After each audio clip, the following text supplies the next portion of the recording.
ಇದು ದೊಡ್ಡ ಸ್ಕ್ಯಾಂಡಲ್. ಒಂದು 4,000 ಕೋಟಿ ನೀವು ಸಭಾಧ್ಯಕ್ಷರೇ ನೋಡಿ, ಇಲ್ಲಿ ಇಡೀ ರಾಜ್ಯದಲ್ಲಿ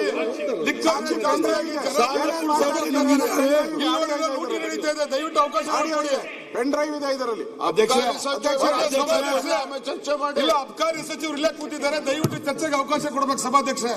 ಅಧ್ಯಕ್ಷರೇ, ಪೆನ್ ಡ್ರೈವ್ ಇದೆ ರಾಜೀನಾಮೆ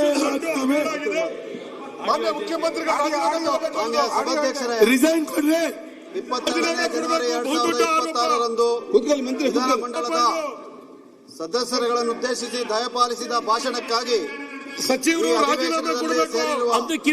ವಿಧಾನಸಭೆಯ ಸದಸ್ಯರಾದ ದೊಡ್ಡ ಭ್ರಷ್ಟಾಚಾರ ನಡೆದಿದೆ. ರಾಜ್ಯಪಾಲರಿಗೆ ಕೃತಜ್ಞತಾ ಪೂರ್ವಕವಾದ ವಂದನೆಗಳನ್ನು ಸಮರ್ಪಿಸಲು ಅಪ್ಪಣೆ ಕೋರುತ್ತೇವೆ ಎಂಬ ಪ್ರಸ್ತಾವವನ್ನು ಸೂಚಿಸುತ್ತೇನೆ. ಶ್ರೀ ಪ್ರದೀಪ್ ಈಶ್ವರ್ ಅವರು ರಾಜ್ಯಪಾಲ ಭಾಷಣದ ಮೇಲೆ ವಂದನಾ ನಿರ್ಣಯದ ಮಾನ್ಯ ಸಭಾಧ್ಯಕ್ಷ ಅನುಮೋದಿಸಿದರು. ಮಾನ್ಯ ಪ್ರದೀಪ್ ಈಶ್ವರ್ ಅಧ್ಯಕ್ಷರೇ, ವಿಧಾನಮಂಡಲದ ಸದಸ್ಯರನ್ನು ಉದ್ದೇಶಿಸಿ ರಾಜೀನಾಮೆ ಕೊಡಲೇಬೇಕು. ಈ ಅಧಿವೇಶನದಲ್ಲಿ ರಾಜೀನಾಮೆ ಕೊಡಲೇಬೇಕು. ನಾವು ರಾಜ್ಯಪಾಲರಿಗೆ ಕೃತಜ್ಞತಾ ವಂದನೆಗಳನ್ನು ಸಮರ್ಪಿಸಲು ಅಪ್ಪಣೆ ಕೊಡುತ್ತೇವೆ. ರಾಜೀನಾಮೆ ಕೊಡಲೇಬೇಕು. ಮಾನ್ಯ ಮುಖ್ಯಮಂತ್ರಿಗಳು ಕೊಡಲೇಬೇಕು.